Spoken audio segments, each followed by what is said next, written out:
안녕하세요. 코인 시장의 다양한 정보를 전달해드려 여러분들의 코인 투자에 힘이 되어주는 채널 코인 활력소입니다.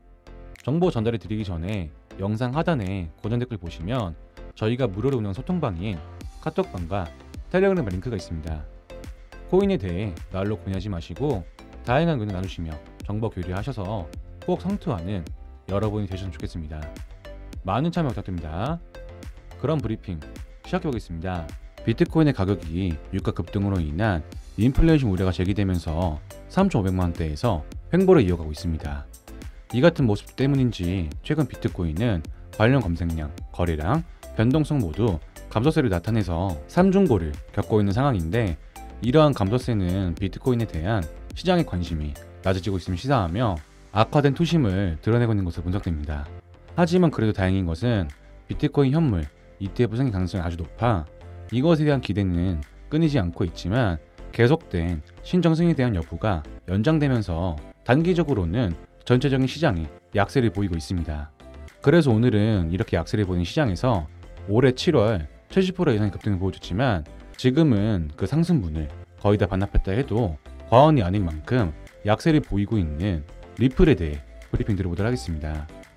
오늘 브리핑 드릴 소식은 첫 번째, 리플이 영국 송금 서비스 회사에 대해 소송을 걸었다는 소식.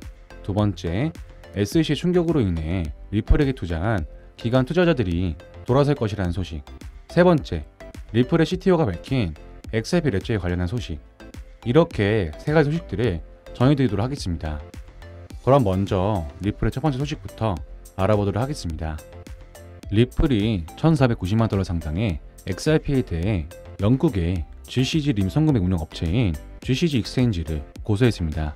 내용을 알아보자면, 최고의 법률 통신사인 로360의 데이터에 따르면 이전에 주입된 XRP 유동성에 대한 지불 문제로 인해 리플이 싱가포르 법원의 파트너를 고소했고, 리플의 싱가포르 지사인 리플랩스 싱가포르는 인기 있는 외환 및 송금벽 운영하는 기관인 GCC 익스체인지를 상대로 소송을 제기했습니다. 이번 소송에 따르면 GCC 익스체인지는 싱가포르에 본사를 둔 XRP 유동성 이전에 대한 비용을 지불하지 않는 것으로 알려졌으며, 그 금액은 1,490만 달러에 해당합니다. 리플은 GCC 익스체인지가 공급 거래 틀 내에서 성공적으로 인출한 XRP 단위의 4만 개 이상의 전송에 대한 송장을 지불하지 못했다고 주장하면서 FX 거래 및 자금 송금을 위한 플랫폼은 2022년 GCC 익스체인지와 리플랩스 싱가포르 사이에 체결된 모든 거래를 깨뜨렸습니다.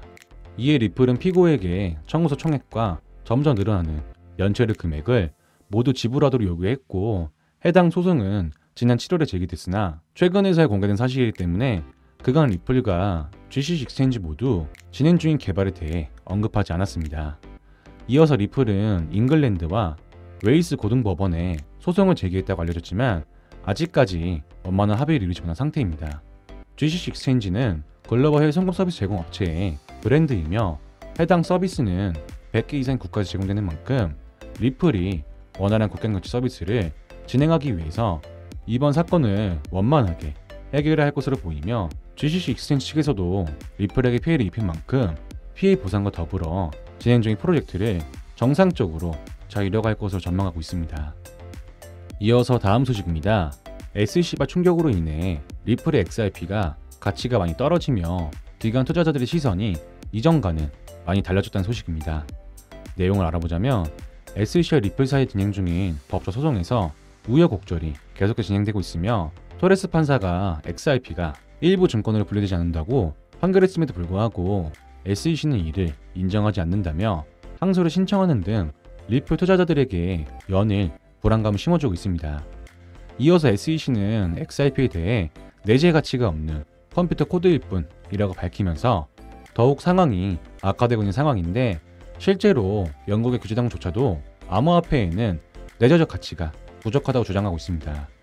그러나 여러 전문가들은 SEC는 이제 암호화폐가 상품이 아니라는 점을 판사들에게 설득하려고 노력하고 있다고 지적하며, 특히 암호화폐 업계의 전문 변호사인 빌 모건은 하위 테스트에 따라 암호화폐의 내재적 가치가 부족하다는 점을 법원에 설득하면서 SEC가 이번 소송에 대한 과정을 쉽게 가져가려고 한다며 이번 소송에 대한 방향성을 하루빨리 찾아야 한다고 지적했습니다. 이 같은 전망과 소식들 때문인지 시장의 약세에도 불구하고 담아가던 기관 투자자들이 이제는 그 기세가 한꺼풀 꺾이며 리플의 가격 또한 하락세를 겪고 있는데, 과연 이 상황에서 리플이 어떤 선택을 이어가며 해결할지 예상하기 어려운 문제이기 때문에 이번 소송의 싸움이 어떻게 흘러갈지 유의 깊게 지켜보셔야 할 것으로 예상되고 있습니다. 이어서 다음 소식입니다. 리플의 CTO 데이비드 슈워츠가 최근 XRP 레저를 둘러싼 의혹에 대해 밝혔습니다. 내용을 알아보자면 데이비드 슈워츠는 XRP 레저 포크인 자우를 둘러싸고 진행 중인 논쟁에 대해 입을 열었습니다. 그는 XRP 레저와 노키아 사이의 비율을 그리며 자우가 애플의 역할을 할 수 있으며 잠재적으로 애플이 노키아에 했던 것 같은 방식으로 XRP 레저를 무색하게 만들 수 있다고 제안하고 있습니다. 이어서 그는 비트코인 초기의 의사점을 그리며 비트코인 초창기에는 비트코인 선두를 달리며 기술적인 이점이 불가능했기 때문에 모든 암호화폐가 비트코인을 능가할 수 없다고 했지만, 이더리움이 나중에 등장했음에도 불구하고 특정한 조회 방식으로 비트코인보다 우수한 기술을 채택할 수 있었다고 강조했습니다. 데이비드 슈워츠는 이어서 더 작게 시작한 새로운 블록체인은 더 민첩할 수 있으며 기존 레이어 1 체인의 안정성을 위협하지 않고 실제 돈으로 작동하는 새로운 기술을 개발하고 증명할 수 있다고 말하면서 새로운 블록체인의 민첩성을 강조했습니다.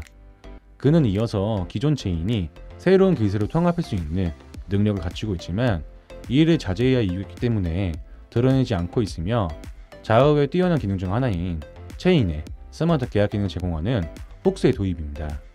하지만 자우가 반드시 XRP 레저와 직접 경쟁하는 것은 아니며 역사와 인프라 및 신뢰를 갖춘 XRP 레저와 같은 오래된 체인은 자우와 같은 새로운 프로젝트와 조화롭게 공존할 수 있기 때문에 앞으로의 리플 생태계 발전을 위해 끊임없이 노력해야 할 사안이어서 향후 리플의 생태계가 발전할 가능성이 아주 무궁무진하다고 좀 강조하고 있습니다.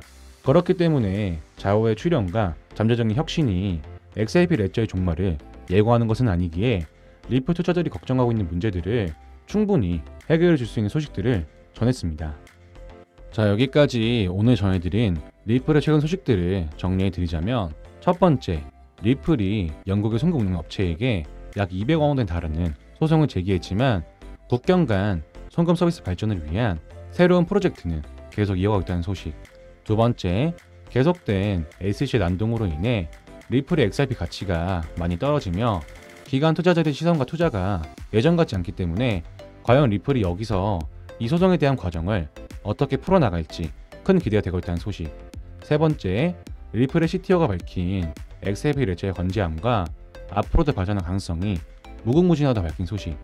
이렇게 세 가지 소식들을 전해드렸는데, 기존 리플 투자자분들이나 새롭게 진입하신 분들이 계신다면 오늘 전해드린 소식들 잘 참고하셔서 도움되시 바라겠습니다. 여기까지 리플에 대한 최근 소식에 대해 알아봤는데요. 저희 채널 영상도 영상이지만 이 같은 리플에 대한 정보와 이슈를 잘 몰라서 투자하기 힘드신 분들은 영상 하단에 고정 댓글 이렇게 들어오시면 리플을 비롯한 여러 코인들 정보와 시황들을 일체 유료 정보료 없이 코인 투자자들끼리 정보 공유가 가능하기 때문에 부담없이 자료과 정보 교류 하시면서 조금이나마 도움되시 바라겠습니다. 많은 참여 부탁드립니다. 감사합니다.